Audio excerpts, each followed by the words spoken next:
Dia hanya membicarakan tetesan air di pinggiran topi, tapi tunangan adik ketiganya sudah terpikat. Karena cinta dan norma etika, dia tak berani ungkapkan perasaan, hanya diam-diam lempar pandangan bermakna saat orang lain tak memperhatikan. Sementara itu, Tristan yang liar dan tak terketan juga langsung jatuh hati pada Susanna sejak pandangan pertama. Karena alasan sama, dia juga menahan keinginan. Adik ketiga memang polos dan sopan. Dia tidak menyadari kemungkinan padang rumput hijau di atas kepalanya, tapi kakak sulungnya cepat melihat ada yang tidak biasa di antara mereka. Alasan dia bisa menebak kebenarannya bukan hanya karena pikirannya peka, tapi juga karena dia sendiri menyimpan perasaan sulit diungkapkan pada Susanna, sampai setiap ekspresi dan gerak wanita itu bisa dia tangkap tepat. Meski ketiga bersaudara sama-sama jatuh cinta pada wanita yang sama, mereka masih menjaga keharmonisan, bahkan kedua kakak kadang sempat mengajari adik bungsu soal urusan ranjang. Seiring pecahnya Perang Dunia Pertama, hubungan damai yang mereka pertahankan mulai goyah. Semuanya mulai perlahan runtuh, karena si bungsu menjunjung keadilan. Begitu mendengar Eropa dilanda perang, ia menyatakan kepada ayahnya akan ke garis depan membela negara. Pada saat yang sama, kakak sulung yang ingin membuktikan diri dan mendapat pengakuan dari ayahnya juga tegas ingin ikut. Namun, permintaan mereka ditolak keras oleh ayah yang pernah berperang dan sangat paham bahayanya. Perang hanyalah permainan bangsawan, dan akhirnya yang tewas hanyalah rakyat biasa. Karena muak pertumpahan darah, ia melepaskan pangkat kolonel belasan tahun lalu membawa istri dan 3 putranya ke padang rumput terpencil ini untuk hidup menyendiri. Namun istrinya tak tahan hidup di alam liar, jadi tak lama ia meninggalkan suami dan anak-anaknya lalu kembali ke kota besar. Meski dari luar negeri, ia masih menulis surat bagi keempat ayah dan anak ini. Ia benar-benar telah meninggalkan dunia mereka. Sang ayah harus membesarkan 3 putra yang berbeda sendirian. Kini, anak-anak itu telah dewasa dan mandiri. Bahkan putra bungsunya sudah bertunangan. Bagaimana mungkin ia rela kebahagiaan yang susah payah diraih ini hancur oleh perang? Namun, kedua kakak beradik itu sudah buat tekad untuk bergabung dengan militer. Tak peduli seberapa keras sang ayah membujuk, semua sia-sia. Setelah mengetahui hal ini, Susanna merasa marah karena tunangannya memutuskan tanpa berdiskusi, dan cemas karena peluru di medan perang bisa merenggut nyawa kapan saja. Akan merenggut nyawa tunangannya, tapi ia tahu dirinya tak berdaya mencegahnya, cuma mencari Tristan meminta bantuan. Tristan sangat memahami sifat adik bungsunya, sekali memutuskan, ia tak mudah berubah pikiran. Mendengar itu, Susanna tak kuasa menahan tangis, menutupi wajah, menangis tak seduh. Tristan iba, mendekat menghiburnya, lalu mereka menuangkan air untuk ikan tanpa sadar saling berpelukan. Karena ketertarikan mereka, pendekatan itu membuat suasana canggung di udara.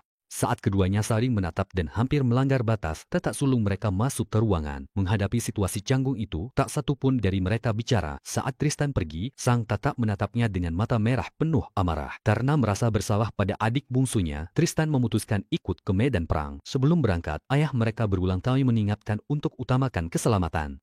Sejak kecil Tristan gemar berburu dan berpengalaman dalam pembantaian berdarah, jadi ayahnya memintanya melindungi adik bungsu Wenruo di medan perang. Tristan berjanji tidak mengecewakan. Setelah Hanli berpamitan dengan ayah dan Susanna, ketiga bersaudara itu memulai perjalanannya mengubah nasib mereka. Meski saat berburu mereka sering menghadapi hidup mati, di medan perang dengan ledakan dan tembakan Tristan tetap terkejut dan gentar melihat betapa mengerikannya pemandangan di sana. Mayat-mayat berserakan, asap mesiu memenuhi udara, tanpa belas kasihan dan tanpa jalan mundur. Dalam pertempuran, kakak sulung mereka terkena ledakan di paha, adik bungsu terluka di pipi. Tristan, mengingat pesan ayahnya, berusaha melindungi kedua saudaranya. Berkat perlindungan Tristan, adik bungsu yang penuh semangat itu selamat. Namun keesokan harinya, saat Tristan menjenguk kakaknya yang terluka, belum sempat bicara banyak, rekan datang tergesa memberitahu adik bungsunya sukarela menggantikan prajurit terluka ke garis depan mengintai musuh. Mendengar itu, Tristan tak buang waktu, langsung menunggang kuda keluar perkemahan. Di jalan, ia bertemu tentara musuh. Untungnya, Tristan bereaksi cepat, bertarung cekatan, segera menyingkirkan mereka. Tapi saat berlari membawa pistol ke tujuan, ia tetap terlambat. Para pengintai di garis depan telah dihantam serangan artileri musuh.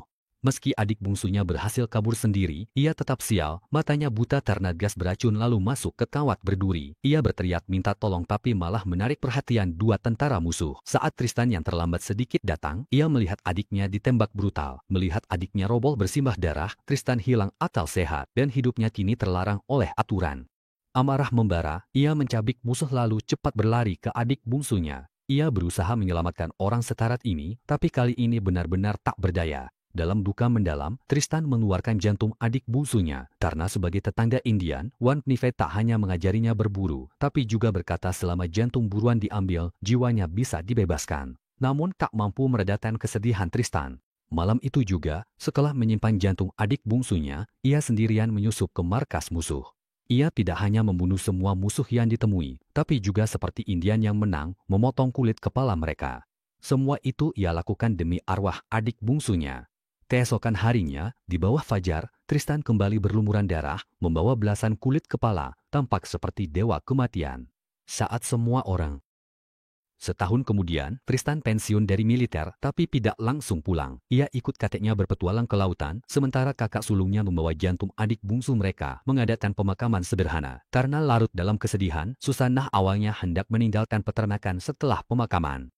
Ia kembali ke kehidupan semula, tapi salju tebal menutup pegunungan jadi ia tak bisa bepergian, menunggu musim semi berikutnya untuk berangkat. Susanah tetap di peternakan. Lama-lama, semua perlahan menerima kepergian adik bungsu dan kakak sulung memutuskan tak lagi menyembunyikan perasaannya. Ia mengungkapkan isi hatinya pada Susanah. Sejak pertama melihatmu, aku jatuh cinta padamu tanpa bisa diselamatkan. Saat itu aku tak bisa merebut cintamu, hanya bisa memendam perasaan ini. Tentang kepergian adik bungsu, aku tahu kau menderita, tahu kau tak mencintaiku, tapi tetap ingin hidup bersamamu. Aku sudah bersumpah di depan makam adik bungsu, akan membuatmu bahagia selalu. Pengakuan cinta tiba-tiba ini membuat Susanah bingung. Ia tak punya perasaan cinta pada kakak sulung, tapi tak menolaknya. Karena setelah kehilangan tunangannya dan tidak tahu kapan Tristan akan kembali, ia ingin memberi dirinya kesempatan ketiga untuk meraih kebahagiaan. Namun, saat ia mencoba membangun perasaan dengan kakak sulung, Tristan yang lama menghilang tiba-tiba kembali menunggang kuda. Melihat pemuda tampan seperti dulu, hati Susanah yang lama sunyi kembali berdebar dan rona bahagia di wajahnya terlihat oleh kakak sulung.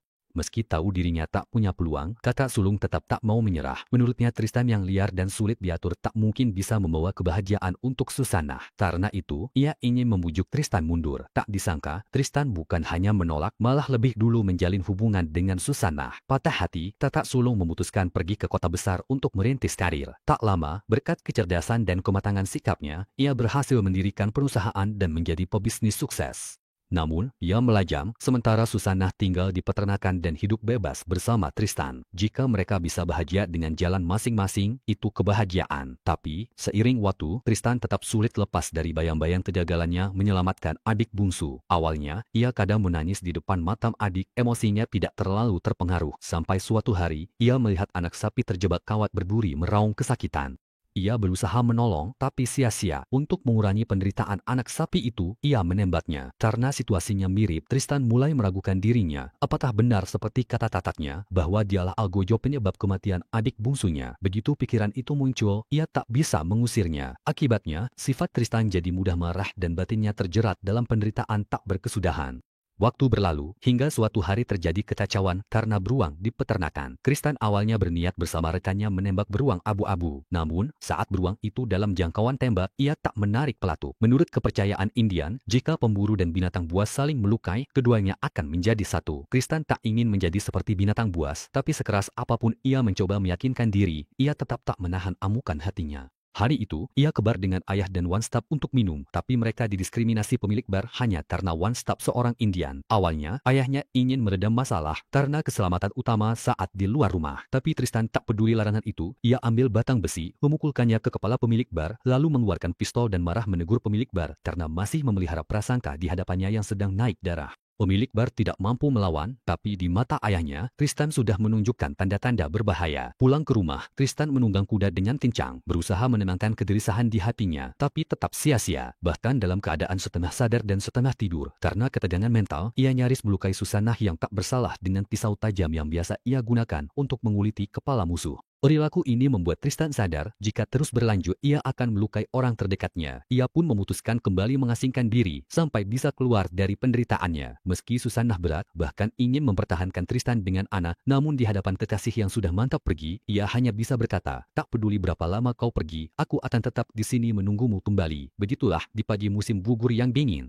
Setelah Tristan pergi menunggang kuda, ia kembali berlayar, mengembara tanpa tujuan di antara bintang dan lautan, hingga akhirnya tiba di pulau yang dihuni suku primitif dan menetap sementara di sana. Sementara itu, Susanah menunggu sabar di rumah, seolah menjalani hukuman penjara tanpa batas. Ia tidak tahu Tristan di mana, bahkan kapan kekasihnya kembali, dan setiap surat yang ia tulis pun tak tahu harus dikirim kemana. Setelah bertahun-tahun, Susanah menerima surat dari Tristan yang menyatakan hubungan mereka tak mungkin dilanjutkan dan memintanya mencari kebahagiaan baru. Di pulau, Tristan terus dihantui mimpi buruk dan tak tahu kapan itu berakhir, sehingga ia memutuskan hubungan demi masa depan Susanah. Tanpa mengetahui alasannya, Susanah merasa jiwanya kosong dan hidupnya seolah terjatuh ke jurang tak berujung. Saat itu juga, kakak sulung pulang ke kampung dengan bangga dan memberitahu ayahnya bahwa ia ingin menjadi anggota parlemen. Meski seharusnya membanggakan, ayahnya justru marah dan memakinya, menyebutnya kaki tangan kejahatan. Menurut ayahnya, pemerintah tak punya rasa kemanusiaan karena membantai suku Indian dan memulai perangnya menewaskan banyak orang. Kakaknya berkata, justru karena itu ia ingin membantu negara membawa kebijaksanaan dan kemanusiaan. Karena pendapat mereka berbeda, sang kakak memutuskan tidak memperpanjang perdebatan. Saat hendak pergi, ia melihat Susana yang sedih memegang surat perpisahan. Awalnya, sang kakak ingin menghibur, tapi melihat Susana menangis. Ia tak tahan dan menyentuh pipinya. Tak disangka, ayah mereka melihat dan langsung memarahi sang kakak. Penuduhnya tidak tahu malu karena menginginkan wanita milik adiknya. Kali ini ia memutuskan untuk tidak lagi menahan diri, meluapkan semua unek-unek yang selama ini dipendam. Ayah selalu memihak Tristan, bahkan sebelum perang dia sudah merebut Susana dari adik bungsu, lalu merebutnya lagi dariku. Sekarang dia sudah meninggalkan kalian, bahkan meninggalkan adik bungsu di medan perang, tapi ayah masih membelanya tanpa berpikir. Setelah itu, ia melemparkan surat dari Tristan ke tangan ayahnya. Meski ayah sangat percaya pada kepribadian Tristan, begitu membaca surat itu, ia jatuh ke lantai, lalu terserang stroke dan dalam semalam rambutnya berubah putih semua. Pada saat yang sama, kabar tentang Tristan hilang tanpa jejak. Tak ada yang tahu kemana dia pergi, apa yang terjadi, atau bahkan apakah dia masih hidup di dunia ini. Tahun demi tahun berlalu, hingga musim semi yang hangat dan penuh bunga tiba kembali. Tristan pulang setelah bertahun-tahun pergi, membawa kuda gagah. Kini ia tampak lebih santai dan dewasa berkat pengalaman hidupnya, dan mimpi buruk yang dulu menghantuinya seolah telah ia tinggalkan. Saat Tristan memeluk Wan Nive, ayah keluar dari kamar dengan langkah gemetar. Dulu, sebelum Tristan pergi, ayahnya masih kuat dan sehat, tapi kini wajahnya miring dan bicaranya tidak jelas. Tristan meneteskan air mata karena merasa bersalah, tapi ayah bahagia, bahkan menuliskan perasaannya di papan tulis kecil dengan kapur. Setelah berbincang dengan ayahnya tentang pengalaman beberapa tahun terakhir, Tristan menemui Susana. Susana kini menikah dengan kakak Tristan, anggota parlemen, sehingga mereka pindah ke rumah mewah di kota. Kekasih lama bertemu kembali, meski dekat terasa jauh. Keduanya masih menyimpan perasaan, tapi karena keadaan, mereka hanya bisa berpisah dengan penyesalan. Susana ingin mengembalikan gelang, tapi Tristan berkata, ini benda ajaib, jika kamu memakainya, kamu akan selalu terlindungi. Simpanlah.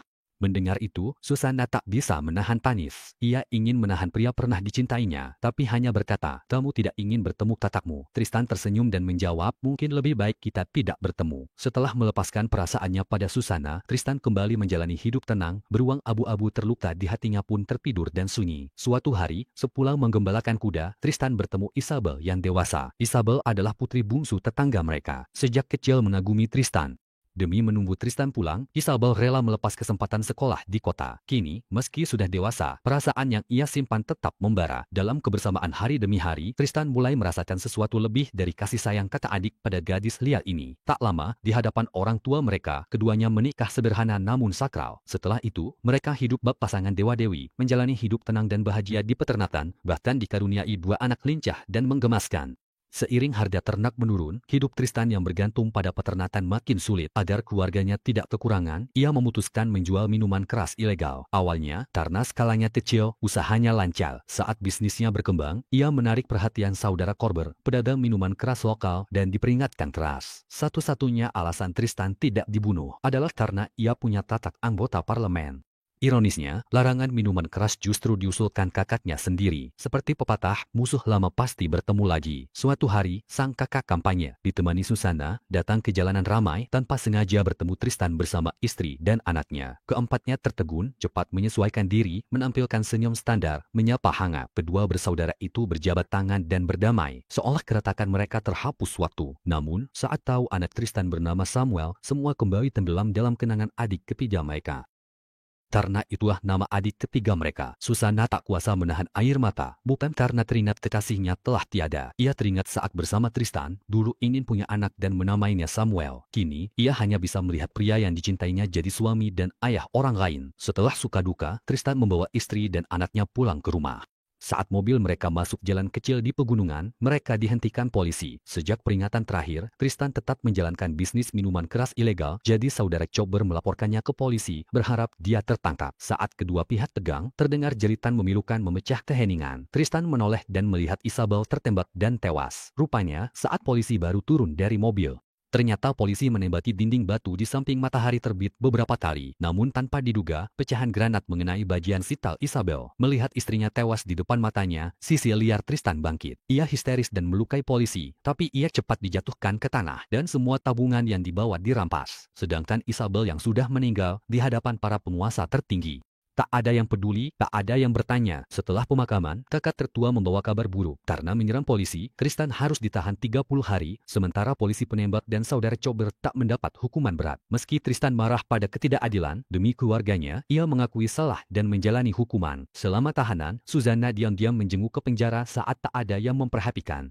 Melihat pria dicintainya di penjara, Susanna tak bisa lagi menyembunyikan perasaannya. Ia ungkapkan cintanya tak berubah. Sebelum ketiga bersaudara ke medan perang, ia sudah jatuh cinta pada Tristan. Meski Tristan juga masih mencintai Susanna, ia tak bisa lanjutkan hubungan itu karena di antara mereka ada kematian adik bungsu, perasaan kakak tertua pada Susanna, dan rasa bersalah pada mendiang istrinya. Sebulan kemudian, Tristan bebas dari penjara. Hal pertama yang ia lakukan adalah melaksanakan rencana balas dendam. Ternyata Tristan masuk penjara hanya untuk membuat musuh lengah. Setelah menyiapkan senjata, ia memimpin orang-orangnya menyergap di jalan, menembak polisi yang membunuh istrinya. Ia bersembunyi di gudang dan membunuh adik tirinya yang kejam saat mengambil minuman keras. Namun, sebelum merayakan kemenangan, ia mendapat kabar Song Shanna bunuh diri. Wanita malang ini selalu terombang-ambing antara moral dan naluri, kompromi dan pengkhianatan, penantian sia-sia dan ketidakrelaan pada nasib. Namun emosi manusia ada batasnya. Saat mental diambang kehancuran, seseorang ingin mengakhiri penderitaan dengan kematian. Tak lama, kakaknya membawa jenazah Susanna ke peternakan. Ia mengakui Tristanlah yang mendapatkan Susanna, tapi ia tak mengerti mengapa dirinya yang selalu menghormati adik bungsunya dan merelakan Susanna untuk Tristan, akhirnya tidak mendapat apa-apa, sementara Tristan hidup di luar aturan. Namun mendapat cinta dari semua orang. Melihat foto bersama ketiga saudara, Tristan tak tahu kenapa semua jadi begini. Ia mulai ragu diri sendiri, apakah ia terkena kutukan, hingga orang yang mencintainya satu-satu meninggal. Meski ayahnya selalu mendukung dan memintanya tak menyalahkan diri atau merasa bersalah, Tristan tetap merasa menjauh dari keluarga pilihan benar. Ia kembali mengemas barang dan pergi. Ia bersiap meninggalkan tanah kelahirannya. Baru keluar rumah, ia terkejut melihat musuh yang ingin balas dendam datang bersama kepala detektif dan anak buahnya. Si keji, pemimpin mereka, jongkok di samping anak bungsu sambil memegang pistol. Melihat itu, Tristan maju dan meminta anak itu dibawa dari tempat kejadian. Ia lalu meminta si keji membawanya ke hutan tersembunyi karena ia tahu akan mati, tapi tidak ingin anak-anak melihatnya. Saat keduanya saling menatap marah, ayah pincang berjalan keluar. Ia bertanya pada keji tentang terjadi, tapi sebelum keji menjawab, kuda di samping terkejut dan meringkik. Seketika perhatian semua orang tertuju pada kuda itu, ayah segera mengeluarkan senapan berburu dari balik pakaiannya.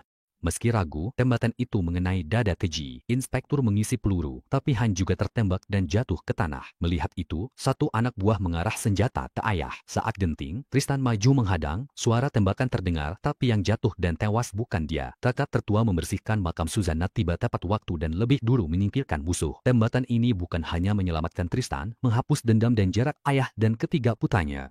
Seperti pepatah, memburu harimau butuh saudara, berperang butuh ayah dan anak, ikatan darah tak bisa diputuskan. Meski ada ketidakpuasan di hati, saat hidup dan mati, mereka tetap bersatu melawan musuh. Karena terlibat 3 kasus pembunuhan, mustahil mereka lolos tanpa konsekuensi. Tristan menanggung semua kesalahan dan menjalani pengasingan sebagai buronan. Sebelum pergi, ia menitipkan anaknya pada kakak tertua yang menerimanya dengan senang hati.